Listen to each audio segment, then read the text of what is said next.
الحمد لله رب العالمين والعاقبة للمتقين والصلاة والسلام على أشرف الأنبياء والمرسلين نبينا محمد صلى الله عليه وسلم وعلى آله وأصحابه وأتباعه إلى يوم الدين وبعد. عزیز طلبہ،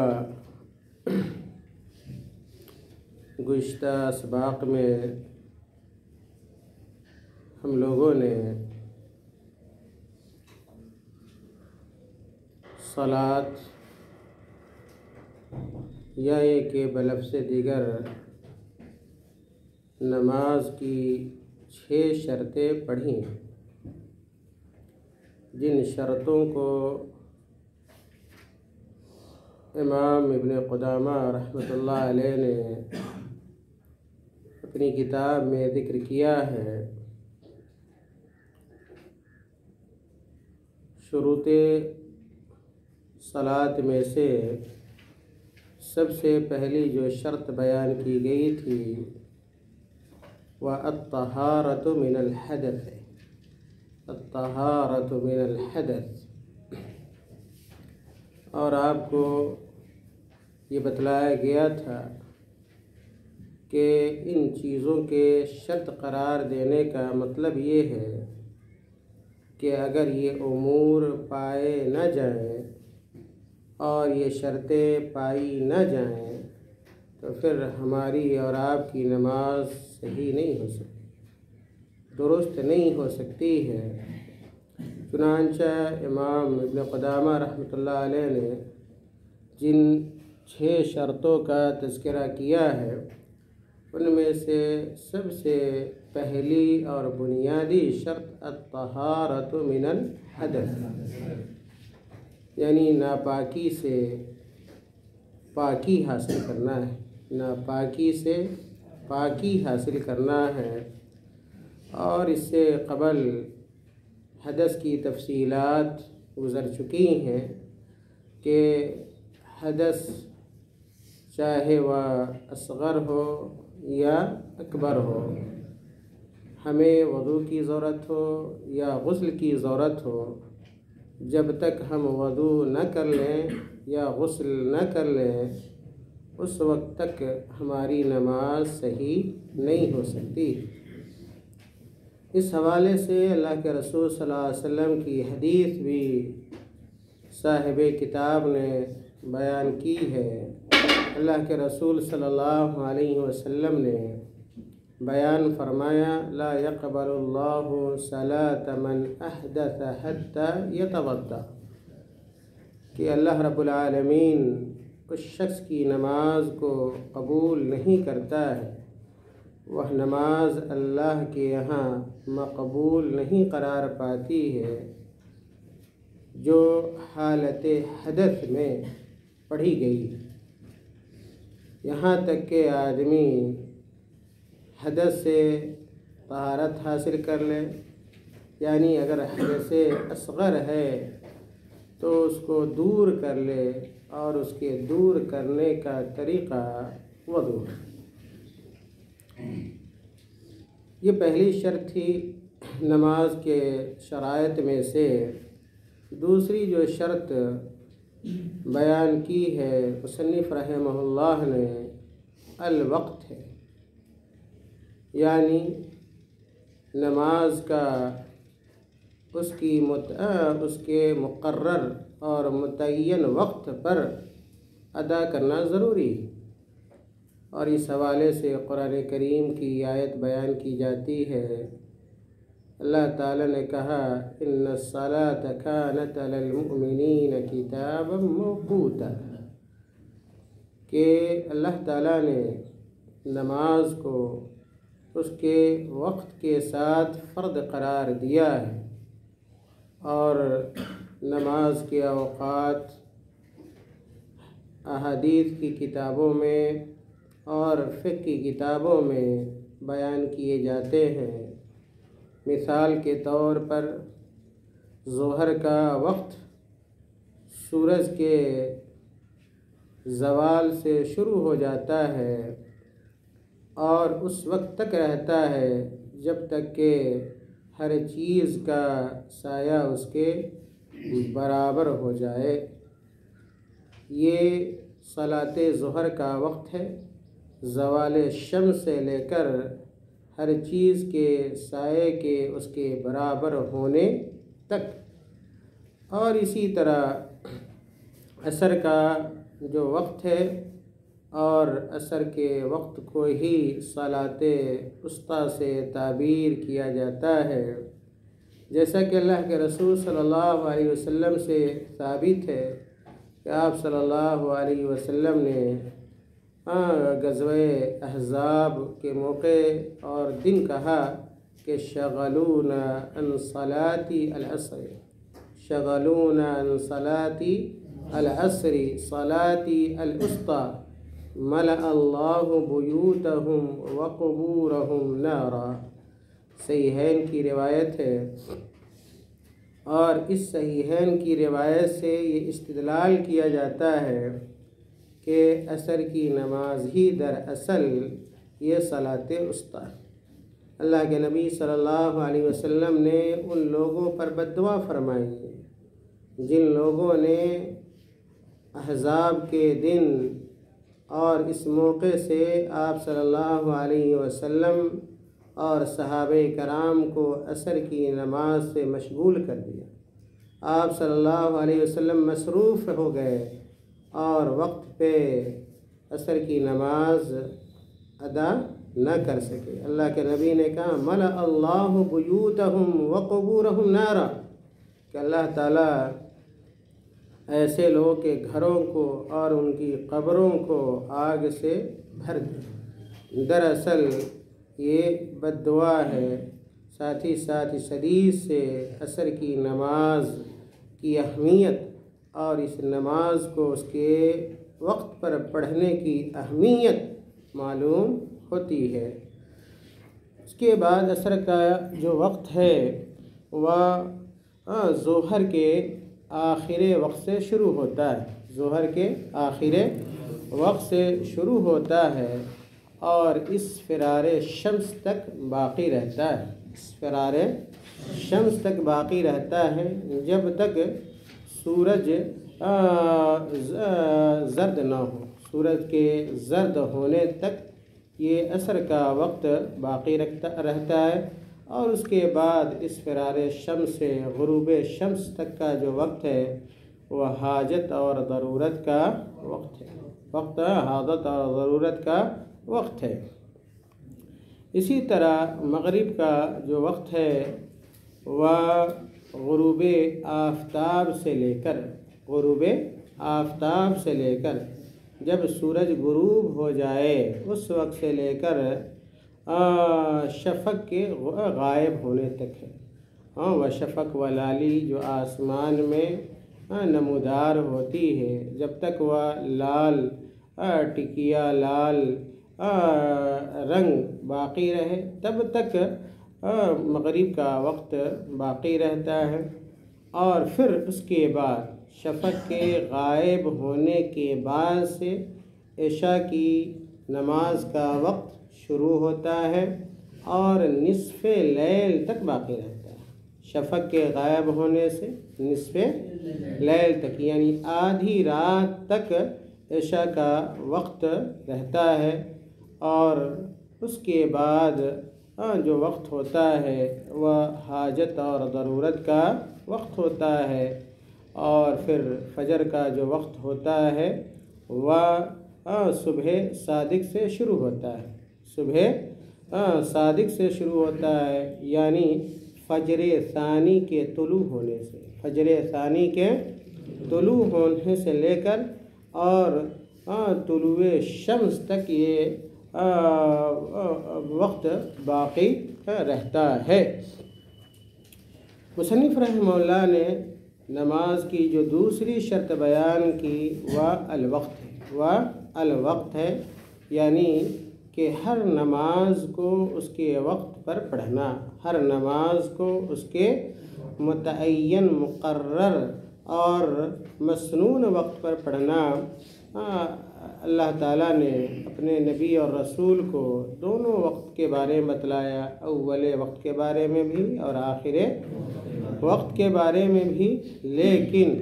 نماز کو اول وقت پر ادا کرنا یہ مسنون ہے۔ یہ کیا ہے؟ مسنون ہے۔ اللہ کے نبی صلی اللہ علیہ وسلم نے سوائے 2 مرتبہ کے تمام نمازوں کو ہمیشہ اول وقت پر ادا کیا ہے۔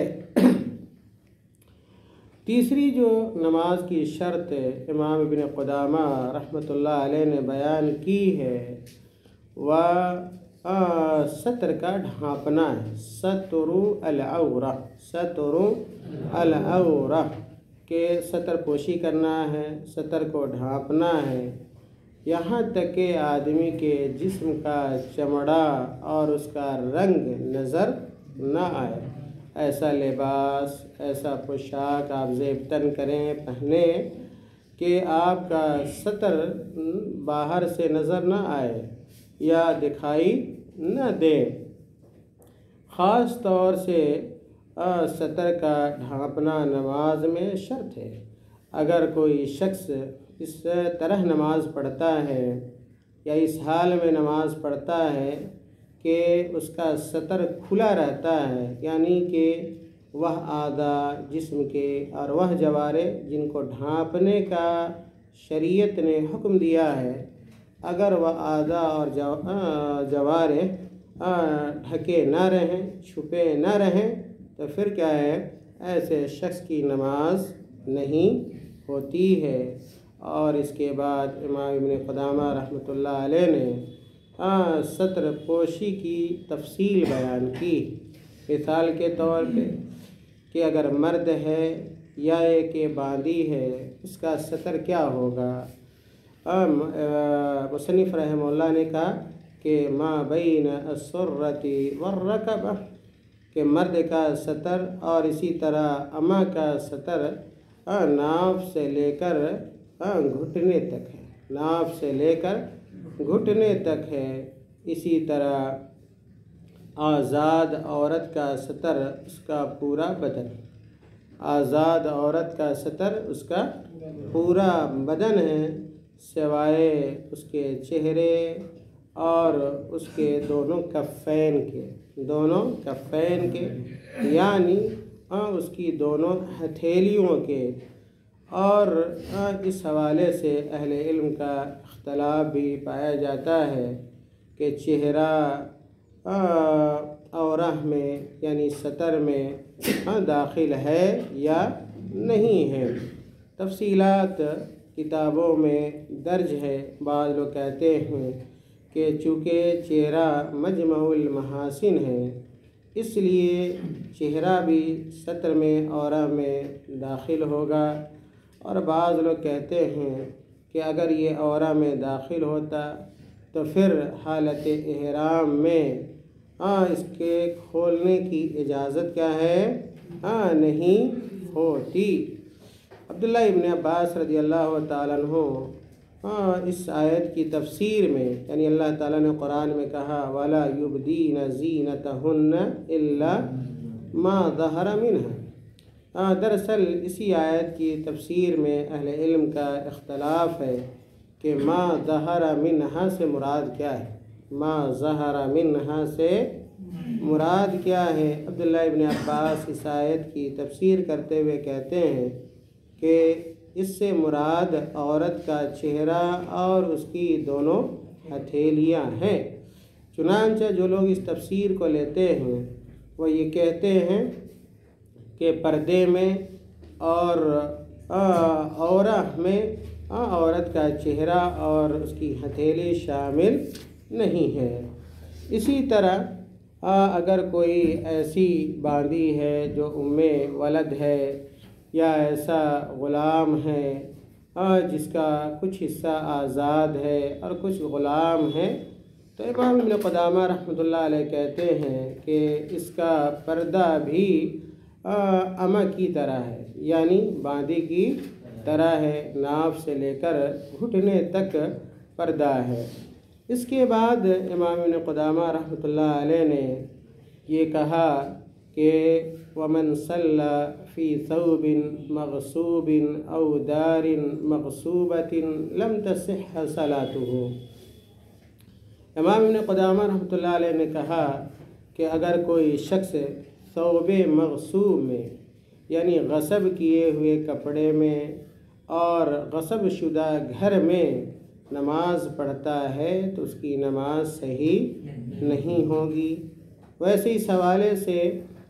حنابلہ کی دو رائے پائی جاتی ہے۔ پہلی رائے تو یہی ہے کہ اگر کوئی شخص ثوب مغصوب یعنی غصب کیے ہوئے کپڑے اور غصب کیے ہوئے گھر میں نماز پڑھتا ہے تو اس کی نماز نہیں ہوگی۔ اور دوسری رائے حنابلہ کی جو کتابوں میں درج ہے وہ یہ کہ ایسے شخص کی نماز صحیح ہوگی، ایسے شخص کی نماز صحیح ہوگی، اس لیے کہ اگر اس کا کپڑا ناپاک نہیں ہے اور وہ گھر اگر نجس نہیں ہے، ناپاک نہیں ہے، تو پھر کیا ہے یہ حرمت نماز کی طرف کیا ہے نہیں لوٹتی۔ اس لیے یہ چیزیں نماز کے لیے مانع قرار نہیں پائیں گی۔ ویسے نماز تو صحیح ہو جائے گی لیکن اس کے اس عمل کا گناہ اس کو ہوگا، یعنی کہ غصب کرنے کا، چاہے کپڑا کے غصب کرنے کا یا کہ گھر کے غصب کرنے کا گناہ اس کے سر ہوگا، لیکن جہاں تک نماز کی بات ہے نماز درست ہوگی۔ اسی طرح یہ بات بھی امام ابن قدامہ رحمۃ اللہ علیہ نے ذکر کی ہے کہ حریر اور ذہب کا استعمال، حریر اور ذہب کا استعمال، ریشم اور سونے کا استعمال، ریشم اور سونے کا استعمال یہ مردوں کے لیے حرام ہے، مردوں کے لیے حرام ہے اور عورتوں کے لیے حلال ہے، سوائے یہ کہ اگر مرد کو ضرورت ہے، کوئی مرد ہے، کوئی بیماری ہے، تو چاہے خارش وغیرہ ہے یا کوئی اور ضرورت ہے تو ضرورت کے پیش نظر حریر کو استعمال کر سکتا ہے ضرورت کے بقدر، لیکن جیسے ضرورت ختم ہوگی اس کی حلت پھر حرمت میں بدل جائے گی۔ یہ مردوں کے لیے، یہ مردوں کے لیے۔ اللہ کے نبی صلی اللہ علیہ وسلم نے ایک حدیث کے اندر بیان فرمایا کہ ہادان حرام علی ذکور امتی حل لاناثہم، ابو داؤد کی روایت ہے۔ اللہ کے نبی نے کہا کہ یہ دونوں چیزیں ہماری امت کے مردوں کے لیے حرام ہیں اور ہماری امت کی عورتوں کے لیے حلال ہے۔ پتہ یہ چلا کہ اگر کوئی شخص بلا ضرورت کے، بلا عذر کے اگر کوئی مرد ریشمی لباس پہن کر یا کہ سونے کا لباس پوشاک پہن کر نماز پڑھتا ہے تو اس کی نماز صحیح نہیں ہوگی۔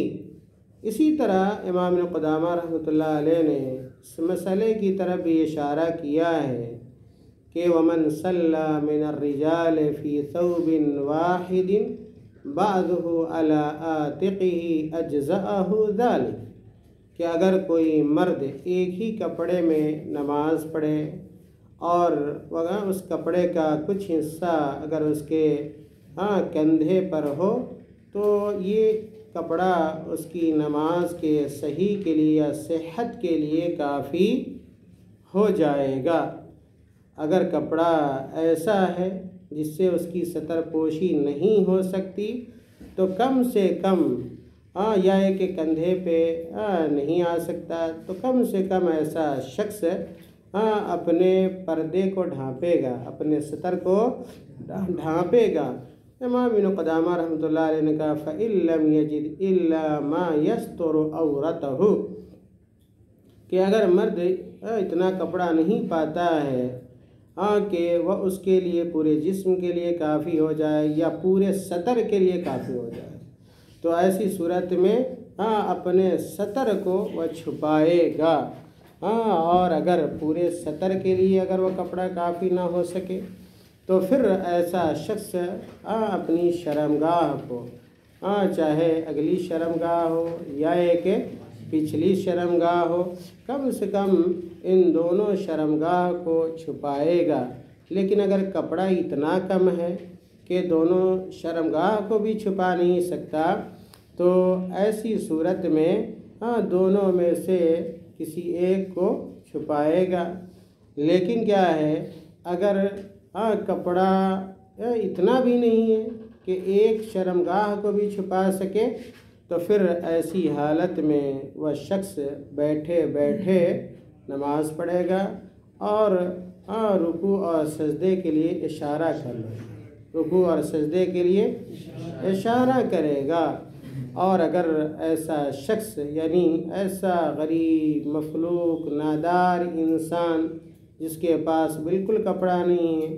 اگر کھڑے ہو کر بھی نماز پڑھتا ہے تو یہ اس کے لیے جائز ہوگا۔ اس حوالے سے امام ابن قدامہ رحمۃ اللہ علیہ نے یہ بات بھی بیان کی ہے کہ اگر کوئی ایسا شخص ہے جو سوائے ناپاک کپڑے کے کوئی کپڑا نہیں پاتا ہے، یعنی اس کے پاس جو بھی کپڑا ہے وہ ناپاک کپڑا ہے، یا جو جگہ ہے جہاں وہ موجود ہے وہ ناپاک جگہ ہے، تو امام ابن قدامہ رحمۃ اللہ علیہ کہتے ہیں کہ اسی حالت میں وہ شخص نماز پڑھ لے گا اور نماز کو دہرانے کی یا لوٹانے کی ضرورت نہیں ہوگی۔ لیکن اس حوالے سے امام احمد کی ایک دوسری رائے بھی پائی جاتی ہے کہ اگر کوئی شخص اس حالت میں نماز پڑھتا ہے تو پھر کیا ہے، اگر اس کو پاک کپڑا مل جائے یا پاک جگہ مل جائے تو پھر وہ شخص اپنی نماز کو لوٹائے گا یعنی دہرائے گا، اس لیے کہ اس نے ایسی چیز کو ترک کر دیا یا چھوڑ دیا جس کے کرنے پر وہ قادر تھا۔ لیکن اگر قادر نہ ہو کسی بھی طور تو پھر کیا ہے، لا یکلف اللہ نفسا الا وسعہا کے تحت جس حال میں ہے اسی حال میں نماز پڑھ لے گا۔ چوتھی جو شرط امام ابن قدامہ رحمۃ اللہ علیہ نے نماز کی بیان کی ہے وہ الطہارۃ من النجاست فی بدنہ و ثوبہ و موضع صلاتہ، کہ نماز کے صحیح ہونے کے لیے، نماز کے درست ہونے کے لیے یہ ضروری ہے کہ نماز پڑھنے والے کا بدن، اس کا کپڑا اور اس کی جائے نماز یہ نجاست سے پاک ہو، اگر یہ چیزیں ناپاک ہوں گی تو پھر نماز صحیح نہیں ہوگی، الا یہ کہ نجاست بہت معمولی ہو۔ اگر بہت معمولی نجاست ہے تو پھر کیا ہے، اس کا اعتبار اور شمار کیا ہے، نہیں ہے، اس لیے کہ معمولی چیز سے بچنا ہر فرد بشر کے لیے، ہر آدمی کے لیے دشوار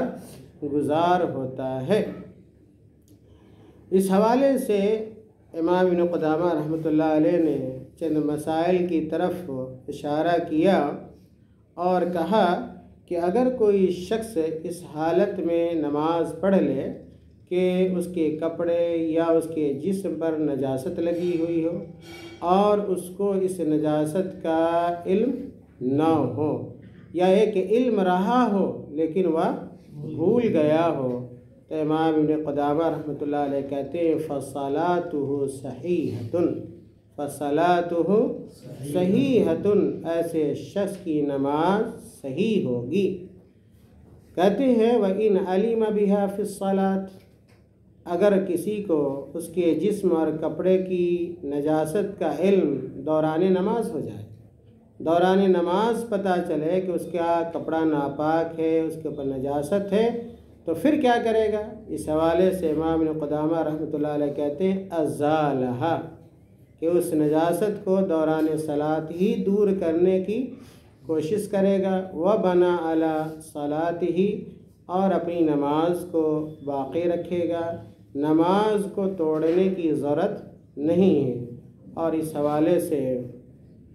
یا اس مسئلے کے اوپر اس حدیث سے استدلال کیا جاتا ہے کہ اللہ کے نبی صلی اللہ علیہ وسلم نے دوران صلاۃ اپنے جوتے کو اتارا جس جوتے میں نجاست لگی ہوئی تھی، اور اللہ کے نبی صلی اللہ علیہ وسلم نے اپنی نماز کو ترک نہیں کیا۔ آپ صلی اللہ علیہ وسلم نے اپنی نماز نہیں دہرائی اور دوران صلاۃ ہی اپنے جوتے میں لگی ہوئی نجاست کو دور کر لیا۔ اس کے بعد امام ابن قدامہ رحمۃ اللہ علیہ نے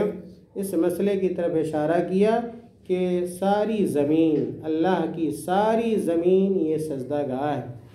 آپ جہاں چاہیں وہاں نماز پڑھ سکتے ہیں، کوئی حرج نہیں ہے، کوئی مضائقہ نہیں، الا یہ کہ وہ جگہ ایسی نہ ہو جہاں پہ کیا ہے گندگی آلائش ہو، تو پھر کیا ہے بقیہ جو ساری جگہیں ہیں یا علی الاطلاق علی العموم وہ جائے نماز ہے، سوائے قبرستان کے اور سوائے بیت الخلاء کے، اور اسی طرح اونٹ کے بتھان کے۔ پانچویں شرط جو مصنف رحمہ اللہ نے بیان کی ہے، جس کو انشاءاللہ اگلے درس میں بیان کیا جائے گا، وہ استقبال قبلہ ہے۔ امام ابن قدامہ رحمۃ اللہ علیہ نے کہا الشرط الخامس استقبال القبلہ، کہ جب تک آدمی قبلہ رو نہ ہو، نماز کے لیے قبلہ کا رخ نہ کرے، اس وقت تک اس کی نماز درست نہیں ہوگی، الا یہ کہ آدمی کیا ہے ایسی جگہ ہو جہاں وہ قبلہ رو نہیں ہو سکتا، یا ہے کہ اگر نفلی نماز ہے، سواری وغیرہ پہ ہے، پھر کیا ہے گنجائش ہے، لیکن اگر آدمی قبلہ رو ہو سکتا ہے تو بلا قبلہ رو ہوئے اس کی نماز صحیح نہیں ہو سکتی۔ وصلی اللہ علی نبینا محمد۔